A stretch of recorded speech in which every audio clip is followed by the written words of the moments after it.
What is going on, everyone? And as you all know, I love the Lantern Corps. You name it, they are my favorite one. Ooh, I am a Guy Gardner fan. Now, people either love him or hate him. Me, yeah, more Guy Gardner, please. Now, I must be embarrassed to tell you, I forgot completely about the time he was a Blue Lantern, and it is a short story, sure, but it is a really cool story and one that everyone should get out there and give it a go. Now let's look at Guy Gardner, the Blue Lantern.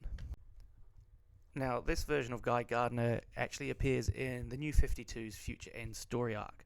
To break this down simply, at 35 years into the future, and everything is a mess from a huge multiversal catastrophe.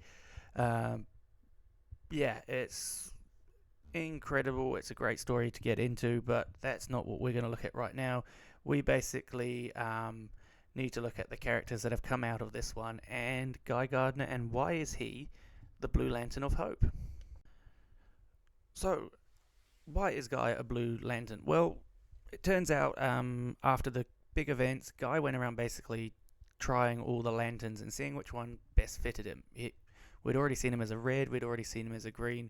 If you look around his neck, he had many rings around there that he had tried and just didn't suit with. However, suddenly the blue one got to him and it fitted. He just felt right. He was at one with this core. It seemed to work. He was incredibly strong, and so he just continued along that line, finally finding inner peace with himself. The most angriest man in DC now had peace. He was a Blue Lantern. Now, as a Blue Lantern, he has a sidekick. He has Blease with him, and they're on a mission to basically destroy all the Red Lanterns. Blease herself still a Red Lantern, but unfortunately there's one thing in the way of stopping everything, which is Rancor, or King Rancor, as in this story. Basically, imagine Emerald Twilight with Red Lanterns. Now, Rancor is going out killing as many Reds as he can, and he's got a chainmail vest of Red Lantern rings giving him all the power. Guy and Blease are going around getting rid of the other Reds, giving the rings to her to try and give her a boost up, because they know the final battle's coming. It's going to be Guy and Rancor and Blease 1-on-1, 2-on-1, 3-on-1, whatever way they're going to do it. And it'll be either the death of them or the death of the Reds.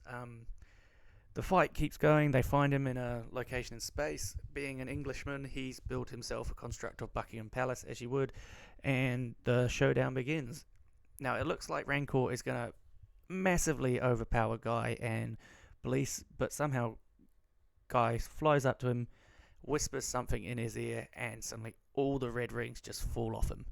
He just, turns back into regular old human. I think his name's Jack. Yeah, he turns back into Jack, and he is powerless. Blease at the time wants to kill him for everything he's done, and then Guy just whispers the same words to her, and all her rings drop off as well. Guy at this point uses his Blue Lantern powers to destroy the red rings, and there we have it. There is no more Red Lantern Corps, and Guy is at peace with himself as the Blue Lantern of Hope. That is basically the end of that story. The last we see of Guy as a Blue.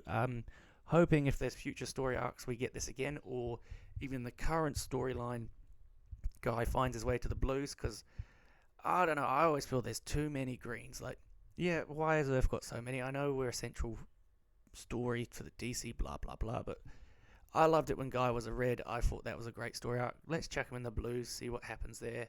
So that was it. Guy Gardner, Blue Lantern, probably the most powerful version of him as well. He was able to hold off Rancor for a bit, and then obviously depower him with his words. We still don't know what those words were, but if anyone does know them, let me know in the comments. And let me know if you read this story, what you thought of it, and if you have any other great Guy Gardner stories. And yes, I do remember him being the Yellow Lantern. That was a embarrassing one where he gets knocked out by Batman. We don't talk about that. Alright, see you next video. Cheers.